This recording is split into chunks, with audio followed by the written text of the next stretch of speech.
सावन मास की पावन बेला जैसे ही दस्तक देती है, समूचे उत्तर भारत का वातावरण हर हर महादेव और बोल बम के जयकारों से गूंज उठता है। यह समय है कांवड़ यात्रा का, जो एक अनूठा आध्यात्मिक पर्व है। इसमें आस्था, तपस्या, सेवा और भक्ति का अद्भुत संगम देखने को मिलता है। हरिद्वार, गंगोत्री, गौमुख और नीलकंठ जैसे तीर्थ स्थलों से श्रद्धालु गंगा जल भरकर अपने इष्टदेव भगवान शिव पर जलाभिषेक करते हैं। ये परंपरा आदिकाल से चली आ रही है। लेकिन ये प्रश्न आज भी बना हुआ है, कांवड़ यात्रा की शुरुआत कब और कैसे हुई? कांवड़ यात्रा की उत्पत्ति को लेकर कई पौराणिक कथाएं प्रचलित हैं। इनमें से कुछ कथाएं भगवान परशुराम, श्रवण कुमार, भगवान राम और रावण से जुड़ी हैं। ये कहना कठिन है कि सबसे पहले कांवड़ यात्रा किसने आरंभ की, लेकिन इन सभी कथाओं में एक गूढ़ आध्यात्मिक संकेत छिपा है। एक मान्यता के अनुसार भगवान परशुराम पहले कांवड़िया थे। उन्होंने उत्तर प्रदेश के बागपत जिले के पुरा महादेव मंदिर में जलाभिषेक करने हेतु गढ़ मुक्तेश्वर से गंगा जल लाया था।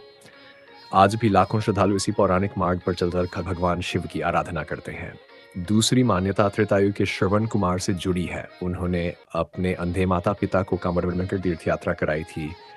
हरिद्वार से स्नान कराकर वे लौटते समय गंगा जल भी साथ लाए थे। यह कथा रामायण और लोक परंपराओं में वर्णित है। वाल्मीकि रामायण में वर्णन आता है कि मर्यादा पुरुषोत्तम श्री राम ने भी गंगा जल से शिवलिंग पर जलाभिषेक किया था। इसे भी कांवड़ यात्रा के रूप में देखा जाता है। एक और कथा रावण से संबंधित है। रावण, जो भगवान शिव का परम भक्त था, समुद्र मंथन के बाद निकले हलाहल विष से शिवजी की रक्षा के लिए हरिद्वार से गंगाजल लाकर बागपत के पुरा महादेव मंदिर में अभिषेक करता है। इस कथा का उल्लेख स्कंद पुराण और रावण संहिता जैसे ग्रंथों में मिलता है।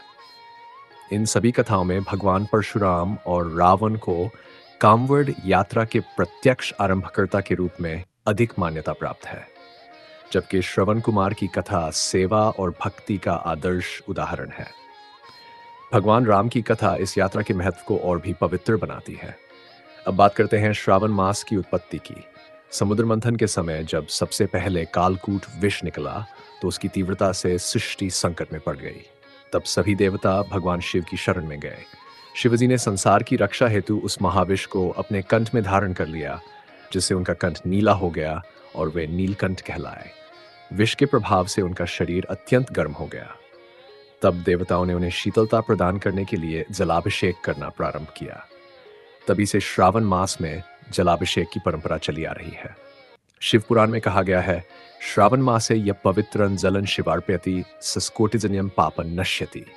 अर्थात श्रावण मास में जो व्यक्ति गंगाजल, दूध या पंचामृत से शिव का अभिषेक करता है, वह करोड़ों जन्मों के पापों से मुक्त हो जाता है। स्कंद पुराण श्रावण मास को व्रतों का राजा कहता है। पद्म पुराण में बताया गया है कि इस माह में भगवान शिव की आराधना से मनोकामनाएं पूर्ण होती हैं। लिंग पुराण कहता है कि श्रावण सोमवार पर अर्पित करने से शिवलोक की प्राप्ति होती है। श्रावण मास भगवान शिव को अत्यंत प्रिय है। माता पार्वती ने भी शिव को पाने हेतु इसी मास में कठोरत किया था। चंद्रमा का स्वामी भी सोमवार, जो शिव का अधीन ग्रह है, इसलिए श्रावण के सोमवार को पूजा विशेष फलदायक मानी जाती है। जो भी श्रद्धालु इस मास में उपवास रखते हैं, शिव की पूजा करते हैं, वे सुखी वैवाहिक जीवन, संतान सुख और धन धान्य से परिपूर्ण होते हैं। साथ ही अकाल मृत्यु और जीवन के संकटों से भी मुक्ति मिलती है।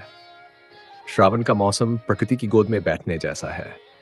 वर्षा, हरियाली और मन पवन वातावरण को पवित्र बना देते हैं। यह समय किसानों के लिए भी विशेष है, क्योंकि इस दौरान नई फसलों की बुवाई होती है। इसलिए ये मास केवल आध्यात्मिक नहीं, बल्कि प्राकृतिक समृद्धि का भी प्रतीक है। श्रावण मास में कांवड़िये हरिद्वार से गंगाजल भरकर अपने स्थानीय शिवालयों तक पैदल यात्रा करते हैं। बिहार के सुल्तानगंज से जल लाकर झारखंड के बाबा बैद्यनाथ धाम तक जाना एक अलग ही परंपरा है। ये मार्ग भी भगवान परशुराम द्वारा अपनाया गया माना जाता है। कांवड़ यात्रा केवल एक धार्मिक क्रिया नहीं, बल्कि आत्मा की शुद्धि का माध्यम है। यह शिव के प्रति श्रद्धा, तप और सेवा भाव का प्रतीक है। कहा गया है, शिवो भूत्वा शिवं यजेत, अर्थात स्वयं शिव स्वरूप होकर ही शिव की उपासना की जा सकती है। तो आइए इस श्रावण मास में हम सभी अपने तन, मन और वचन से भगवान शिव की भक्ति में लीन हों। श्रावण मास केवल एक धार्मिक परंपरा नहीं, बल्कि आत्मा की शुद्धि का वह पवित्र काल है, जिसमें हम अपने भीतर के शिवत्व को पहचानते हैं। कांवड़ यात्रा शिव भक्ति, संयम और तप का अद्भुत संगम है। जो हमें केवल शिव तक नहीं, स्वयं की आत्मिक ऊंचाइयों तक भी ले जाती है। आइए इस श्रावण मास में हम सभी अपने जीवन में शिव की भक्ति, शांति और साधना को अपनाएं। शिव के चरणों में अपने तन, मन और कर्म को समर्पित करें ताकि हमारे जीवन में उजाला हो और आत्मा को मोक्ष का मार्ग मिल सके। अगर आपको ये पौराणिक यात्रा और इससे जुड़ी गूढ़ कथाएं पसंद आई, तो वीडियो को पसंद करें, साझा करें और हमारे चैनल कथा विहार को सब्सक्राइब करें। हम फिर मिलेंगे एक नई रहस्यमयी और प्रेरणादायक कथा के साथ। हर हर महादेव, बोल बम।